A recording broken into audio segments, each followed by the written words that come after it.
एक question solve करते हैं। क्वेश्चन में स्टेटमेंट देखिए, let gamma belongs to R be such that the line L1 that is x plus 11 by 1 is equal to y plus 21 by 2 is equal to z plus 29 by 3 and L2 such that x plus 16 by 3 is equal to y plus 11 by 2 is equal to z plus 4 by gamma intersect.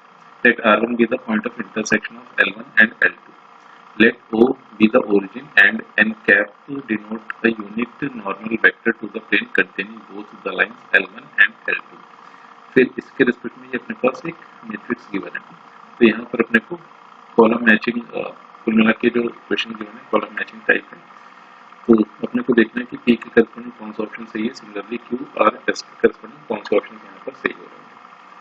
तो सबसे पहले हम clear कर लेते हैं ये जो दो लाइंस की इक्वेशन गिवन है, तो ये अपने पास है x plus 11 divided by 1 is equal to y plus 21 divided by 2 is equal to z plus 29 divided by 3।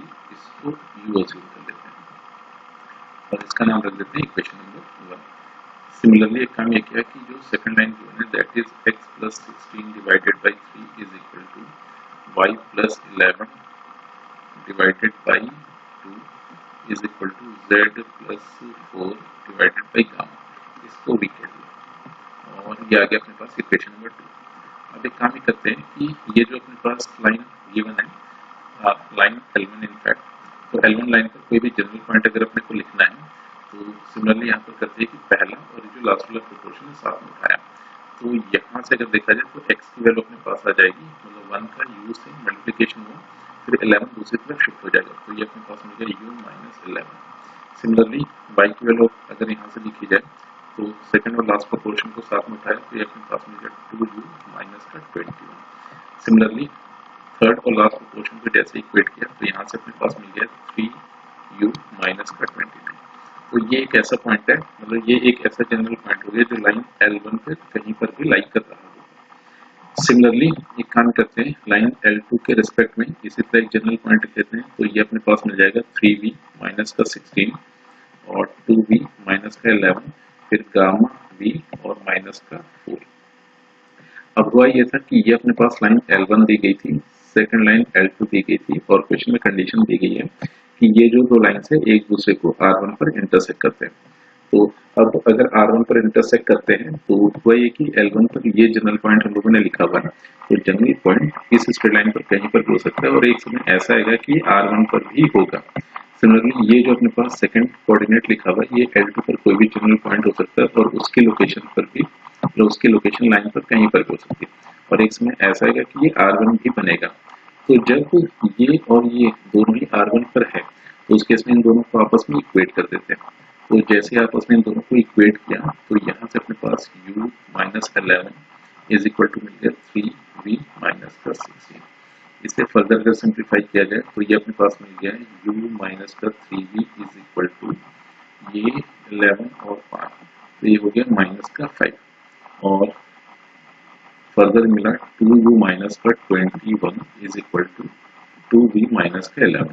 Further simplify किया ये अपने पास आ गया 2u माइनस का 2v और 21 को इधर शिफ्ट कर देते हैं तो इज इक्वल टू 10 आ गया।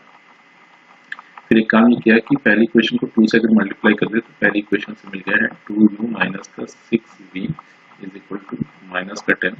सेकंड इक्वेशन को लिखा 2u माइनस का 2v इज इक्वल टू 10। तो अब u और v में ये जो दो इक्वेशंस मिली थी इनको अगर सॉल्व किया जाए तो माइनस मतलब इस वाली इक्वेशन से इसको अगर इक्वेशन नंबर थर्ड कहते हैं और इसको इक्वेशन नंबर 4 कहते हैं तो थर्ड से 4 को सब्ट्रैक्ट किया तो ये अपने पास कुछ ऐसे देखने को मिला, u से u कैंसिल हो गया, यहाँ पर आया माइनस का 4v is equal to minus का 20, तो यहाँ से v की वैल्यू आ गई 5। अब v की वैल्यू 5 आई, u minus 3v is equal to minus 5 given था तो u यहाँ से आ गया है 3v माइनस का 5। इसे सिंप्लीफाई किया जाए तो 15 मतलब 5 3 जा 15 हो गया और माइनस 5, तो u की वैल्यू यहाँ से आ गई है 10। तो इस तरह से u अपने पास मिला है 10 एंड v की वैल्यू अपने पास आ चुकी है 5। तो जैसे अपने पास u एंड v की वैल्यूज आई है फिर एक काम करते हैं ये जो तीसरे कोऑर्डिनेट्स गिवन थे इनको भी आपस में इक्वेट कर देते हैं। तो यहाँ पर आया अपने पास 3u माइनस का 29 इज इक्वल टू हो गया लैम्डा v माइनस का 4। तो यहाँ पर u की वैल्यू 10 पुट कर देते हैं, तो ये हो गया 30 माइनस का 29 इज इक्वल टू, और ये वैल्यू 5 पुट कर देते हैं, तो 5 गामा माइनस का 4, तो ये आ गया अपने पास 1, 4 इधर शिफ्ट हुआ, तो 5 गामा इज इक्वल टू 5, यहाँ से गामा की वैल्यू अपने पास आ चुकी है 1, तो गामा की वैल्यू 1 आ गई, यानी कि P मैप कर रहा होगा 3 पर। अब यहाँ पर Q के लिए कह रहा है कि a possible choice of n cap will be, तो यहाँ से n cap इवेल्युएट कर लेते हैं, तो n cap अपने पास एक यूनिट नॉर्मल वेक्टर गिवन है, तो n cap के करस्पॉन्डिंग यहाँ से सिंपली लिखा जा सकता है, और उससे पहले तो एक नॉर्मल वेक्टर इवेल्युएट कर लेते हैं। तो यहाँ से अगर इन दो लाइंस को देखा जाए, तो सबसे पहले i j के कंपोनेंट आ गए हैं, और पहले लाइन के डायरेक्शन रेशियोज थे 1 2 3, सेकेंड लाइन के डायरेक्शन रेशियोज थे 3 2 एंड गामा की वैल्यू 1 आ चुकी है, तो ये अपने पास एक नॉर्मल वेक्टर देखने को मिल जाएगा। तो यहाँ से आ गया i टाइम्स, और इसे अगर सिंप्लीफाई किया जाए तो 2 माइनस का 6 हो गया, माइनस का j टाइम्स, ये अपने पास मिल जाएगा 1 माइनस का 9, और फिर प्लस का k कैप, यहाँ से अपने पास आ गया 2 माइनस का 6, तो फर्दर इसे सिंप्लीफाई करें तो आ गया माइनस का 4 i कैप, और फिर प्लस का 8 j कैप, और फिर माइनस का 4 k कैप। तो ये कुछ इस तरह से देखने को मिला। फिर फर्दर एक काम ये कर लेते हैं कि अगर यहाँ से -4 को हटा दें, या फिर यूँ कहें कि -4 को जैसे ही कॉमन कर लिया, तो -4 को जैसे ही कॉमन किया तो यहाँ से फर्दर से लिखा जा सकता है, -4 कॉमन आते ही अपने पास आ गया i कैप माइनस का 2 j कैप, और फिर प्लस का k कैप।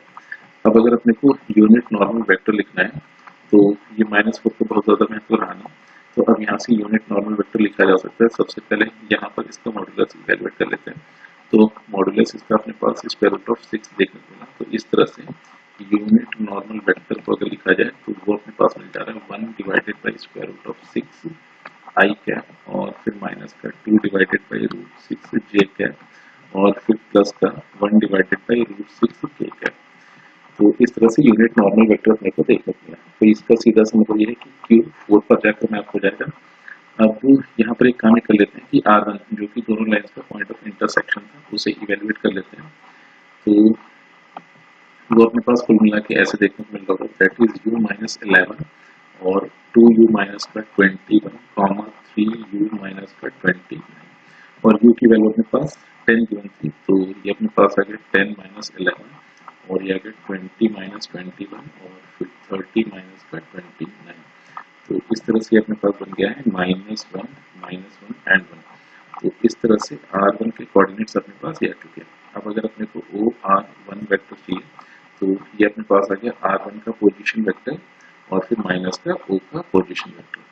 तो R1 का पोजीशन वेक्टर यहाँ से आ गया अपने पास -1, और O का पोजीशन वेक्टर 0 हो गया, तो ये -0 कॉम्पोनेंट वाइज अगर देखा जाए तो -1 -0 बन गया, फिर -1 -0 बन गया, लास्ट वाले के लिए 1 -0 बन गया। तो इस तरह से OR1 वेक्टर की अगर बात की जाए तो OR1 वेक्टर अपने पास आ चुका है माइनस का i कैप, माइनस का j कैप, प्लस का k कैप। तो इस तरह से R मैप हो जाएगा फर्स्ट पर जाकर। फिर अपने को चाहिए possible value of OR and cap का प्रोडक्ट।